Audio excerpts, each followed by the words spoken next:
Have you ever laid awake at night, staring at the ceiling, wondering why the connection feels harder to reach, even though your love remains strong? For many men over 60, this quiet question echoes louder with each passing year.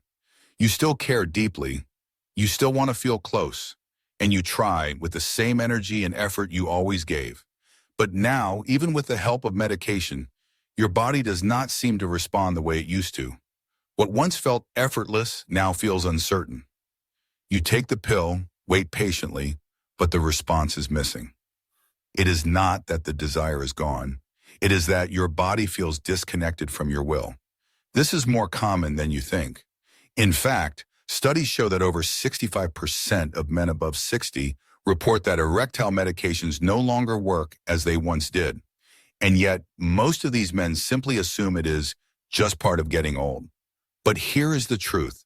It is not just age, it is not about failure. And most importantly, it is not the end. In this video, we are going to uncover 5 hidden reasons why erectile medications often stop working for men over 60, and more importantly, how to restore your body's natural ability to respond.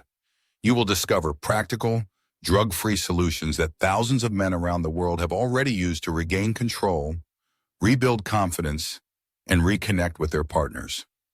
You are not alone in this, and you are certainly not past the point of change. If you feel like something is missing, if you are tired of trying and not seeing results, this could be the turning point. What we share here could help bring back what you thought was lost, naturally, gradually, and powerfully. In the complex orchestra that is the male body, blood flow plays the role of the conductor. Without it, nothing moves in rhythm. Erections depend entirely on circulation, not on desire, not even on medication alone. When a man becomes aroused, the arteries that lead to the penis must expand rapidly, allowing blood to surge into 2 sponge-like chambers called the corpora cavernosa. At the same time, small valves at the base must close tightly, trapping the blood and creating firm pressure.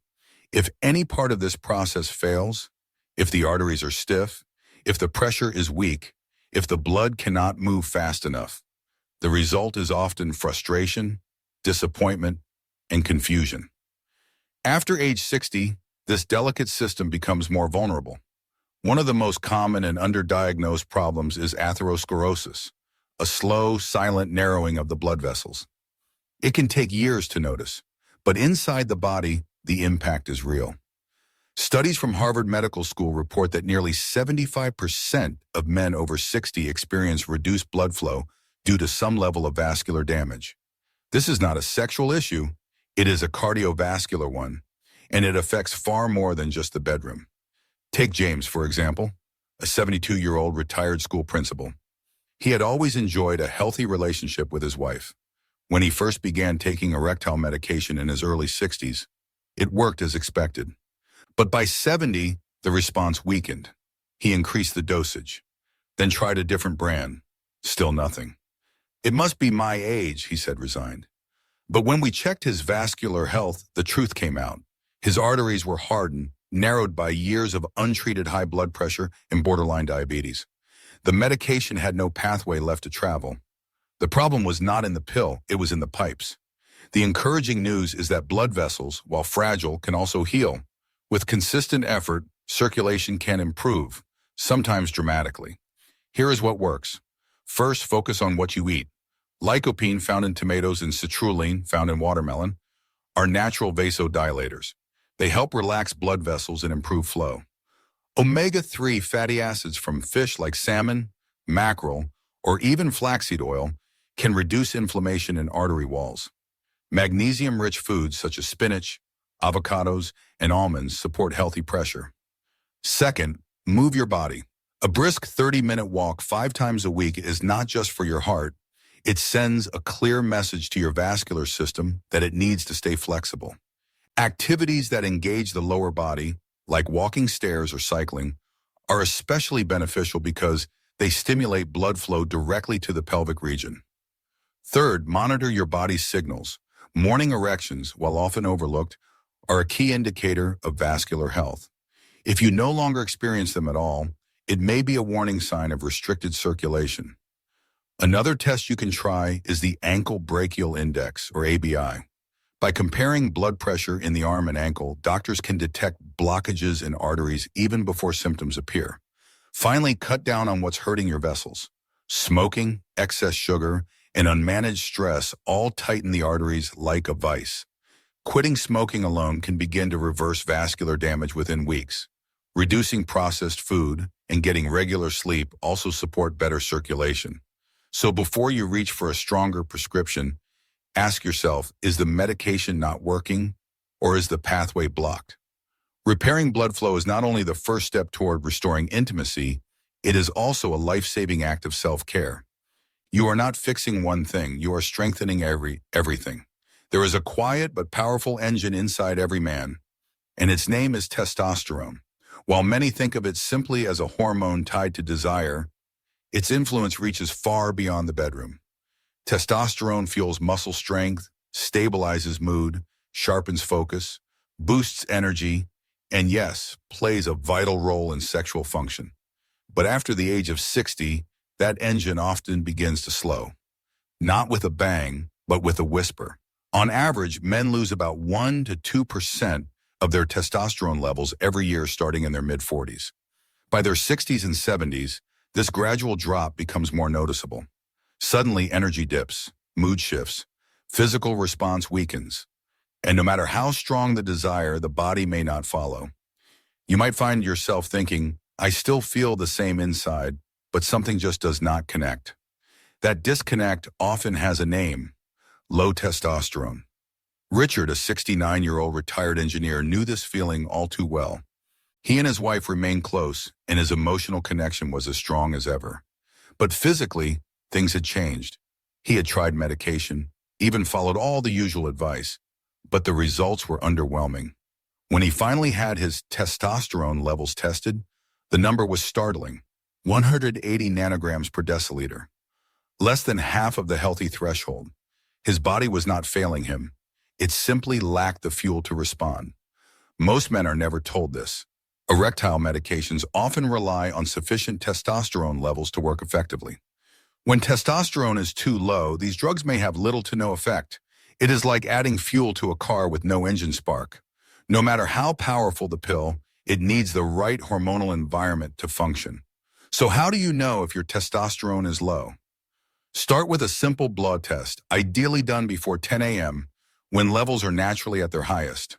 A healthy range is considered to be between 300 and 1,000 nanograms per deciliter, though many experts recommend men over 60 aim for 400 or above to maintain healthy function and quality of life. If your levels are low, there are ways to support natural production safely without jumping straight to hormone therapy. Here are 4 proven approaches. 1. Prioritize deep, consistent sleep. Testosterone is primarily produced during deep sleep, especially in the early hours between 10 p.m. and 2 a.m. Men who sleep less than 6 hours a night often have significantly lower levels. Going to bed before 11 p.m. and aiming for 7-8 hours of quality rest can work wonders. 2. Improve your diet. Nutrients like zinc, found in pumpkin seeds, red meat, oysters, vitamin D from sunlight or supplements, and healthy fats, avocados, nuts, olive oil, are essential for hormone balance. 3. Lift something, even lightly. Resistance training stimulates testosterone. 2 to 3 sessions per week of bodyweight exercises, resistance bands, or light dumbbell work are enough. Focus on large muscle groups like legs and back for maximum impact. 4. Reduce sugar and processed foods. Excess sugar raises insulin, which suppresses testosterone. Alcohol also interferes with hormone production and can lead to estrogen dominance if consumed heavily over time. Remember, regaining hormonal balance is not about becoming someone else. It is about reclaiming your natural rhythm. Richard, after 3 months of small changes, better sleep, daily walks, and pumpkin seeds with breakfast, saw his levels rise to 390. More importantly, he began to feel like himself again. Not younger, just more present, more alive. Low testosterone is not a failure. It is a signal, and with the right steps, it can be answered. In the world of modern medicine, managing chronic conditions has become a daily reality for most men over 60. High blood pressure, diabetes, cholesterol imbalance, anxiety, insomnia. Each diagnosis often comes with its own prescription. And while these medications play a crucial role in prolonging life, many of them carry an invisible side effect. They interfere with sexual function in ways that most men are never warned about. By the time a man turns 65, there is a good chance he is taking at least 2 or 3 prescription medications daily. What he may not know is that certain classes of these drugs, particularly beta blockers, diuretics, statins, antidepressants, and sleep aids, can significantly reduce his body's ability to respond to sexual stimulation, even when using erectile medication. Let us look at how this works. Beta blockers, commonly prescribed for hypertension, reduce the heart's workload by slowing the pulse and constricting blood vessels. But that very constriction can prevent the increased blood flow necessary for an erection. Statins, while life-saving in terms of heart disease, may lower testosterone as a side effect by interfering with the cholesterol, a building block for hormone production.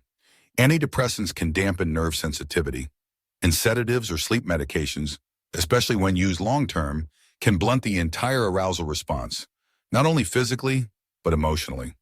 Walter, a 74-year-old retired postal worker, found himself at a frustrating crossroads. He was taking 5 different medications, 1 for blood pressure, 1 for cholesterol, 2 for diabetes, and a nightly sleeping pill. When he added an erectile medication, he expected at least a partial improvement, but instead nothing changed. "I followed every instruction," he said, "but it was like shouting into the void. No response." His disappointment was compounded by confusion. No one had ever explained how his medications might be working against each other. This story is far more common than people think. Not because the medications are inherently wrong, but because they are not always managed with the whole person in mind, especially not their intimate life. So what can you do if you suspect your medications are interfering with your ability to connect? 1. Start with an honest conversation. Too often men hesitate to bring up intimacy with their doctors. But physicians are not mind readers. Let them know how you feel. You are not alone, and this topic is a valid part of your health. 2. Explore alternative medications. Not all drugs in the same class affect the body equally. For instance, ACE inhibitors or calcium channel blockers may control blood pressure with less sexual side effect than beta blockers. There may also be newer generation drugs that are more body-friendly. 3. Adjust the timing of your doses. Sometimes spacing out medications can reduce interaction. For example, taking your blood pressure medication in the morning and erectile medication in the evening may help. A 2 to 3 hour gap can make a difference, but always consult your doctor first. 4. Request a medication review. Many men accumulate prescriptions over years without ever reassessing them.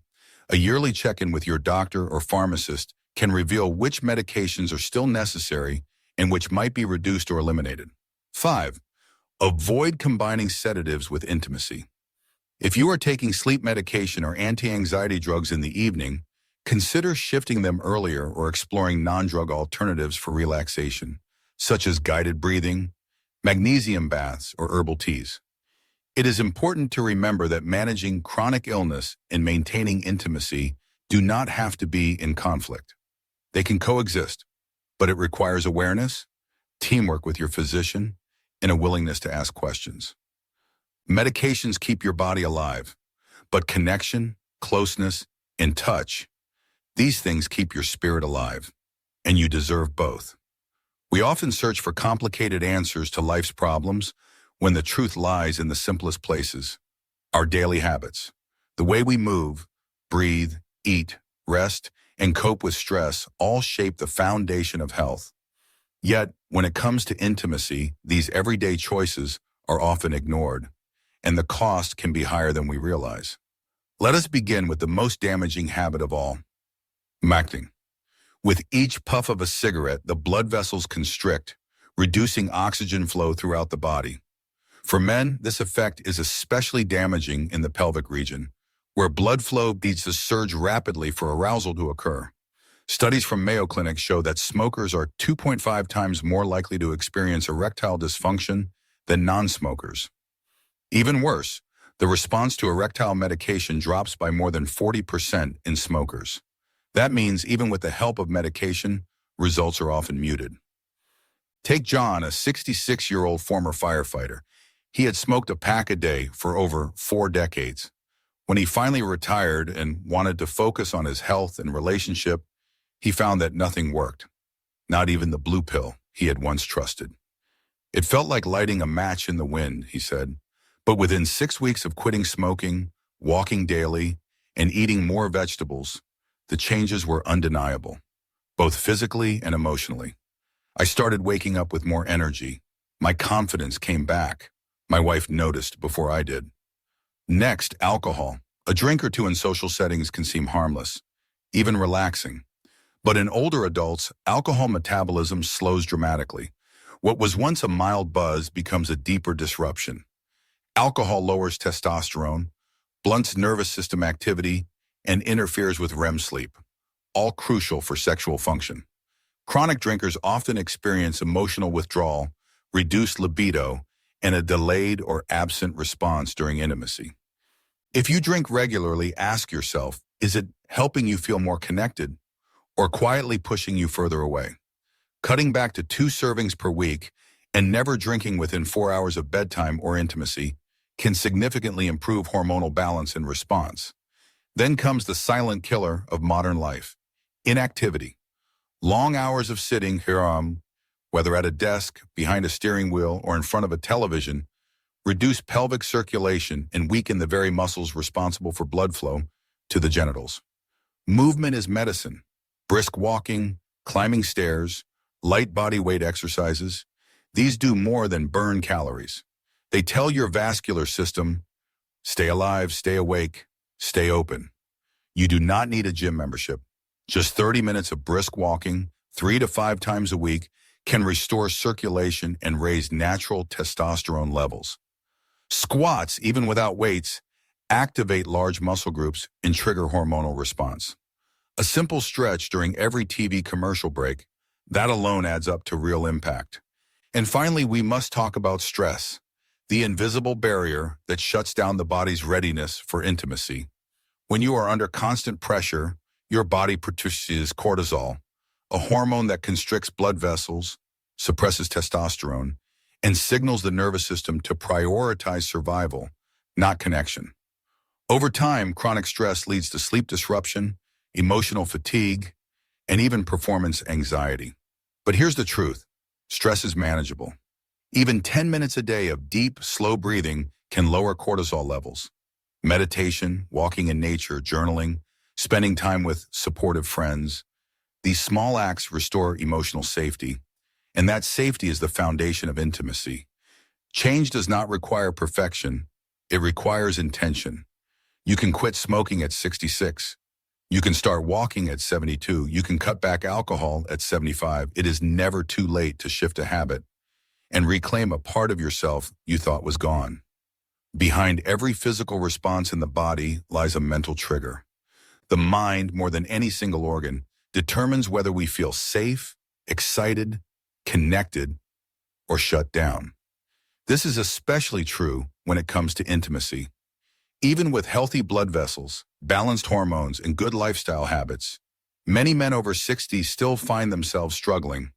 Why? Because their mind is caught in a loop of worry, doubt, and fear of failure. Sexual performance is one of the few human experiences where confidence can override biology and insecurity can sabotage everything. In fact, researchers at Johns Hopkins University found that up to 70% of erectile issues in older men have a strong psychological component. That means what you believe, feel, and expect has real, measurable effects on what your body does. Daniel, a 71-year-old widower, understood this better than most. After losing his first wife and finding love again later in life, he was eager but anxious. Every time intimacy approached, he grew tense. Even with medication, his body remained unresponsive. I felt like I was fighting my own mind, he said, like I was being watched by an invisible judge. That invisible judge, the inner critic, is one of the most powerful saboteurs of male intimacy. It whispers things like, "You are too old for this," or "What if you fail again?" These thoughts trigger stress, which in turn releases cortisol, tightens blood vessels, suppresses testosterone, and halts arousal before it even begins. It becomes a cycle. One failed attempt leads to fear of the next, which guarantees failure again. So how do you break free? 1. Redefine success. In your 20s and 30s, intimacy might have been defined by physical intensity or frequency, but after 60, the definition must evolve. Focus on warmth, closeness, and emotional presence, not on performance. Holding hands, slow touch, shared laughter. These moments release oxytocin, the bonding hormone, and rebuild trust between partners. 2. Talk openly with your partner. Silence creates pressure. When both people are guessing, fear grows. But when expectations are discussed, tension drops. Many partners, especially those who have also aged, are relieved to hear, "Let us take this slow. Let us just be close tonight." That honesty invites intimacy in its most authentic form. 3. Use guided breathing before intimacy. Take 10 minutes to slow your breath. Inhale for 4 counts, hold for 4, exhale for 6. This technique activates the parasympathetic nervous system, the part of the body responsible for rest, digestion, and yes, arousal. When your body feels safe, it becomes responsive. 4. Build small wins. Do not wait for the perfect night. Instead, choose a time when you feel rested, relaxed, and emotionally connected. If things go well, let that success build your confidence. Over time, those moments add up and retrain your brain to expect pleasure, not pressure. 5. Avoid comparing. Your journey is your own. Comparing yourself to who you were at 30 or to someone else your age only deepens frustration. What matters is whether you feel more connected today than yesterday and whether your sense of joy is growing. Daniel eventually began practicing meditation, walking more, and talking openly with his partner. They started with hugs, long conversations, and small gestures of affection. After a few weeks, he found himself responding without fear, without medication, just presence. "It felt like coming home to myself," he said. Intimacy after 60 is not about reclaiming youth. It is about reclaiming connection to yourself, to your partner, and to the parts of you that still feel, still hope, still long to give and receive love. The mind can either be your greatest enemy or your most powerful ally. With compassion and practice, it can become the latter. So now you know when erectile medication stops working, it is rarely just about the pill. Behind that silent frustration are 5 powerful forces working in the background: weakened blood flow, declining testosterone, interactions with long-term medications, damaging lifestyle habits, and the quiet but relentless voice of stress and self-doubt. Each one of these challenges can seem overwhelming on its own, but together they tell a different story, not of failure, but of opportunity. Because unlike age, which none of us can change, each of these 5 areas can be improved. Not overnight, not through shortcuts, but through steady, thoughtful, personal choices that bring the body and mind back into harmony. Maybe your journey starts with checking your circulation or asking your doctor about your hormone levels. Maybe it begins with taking a walk each morning, quitting smoking, or simply sitting down with your partner and saying, "I want us to feel close again." There is no single path, but there is always a first step. And the truth is, the moment you decide to stop blaming your age and start understanding your body, everything begins to shift.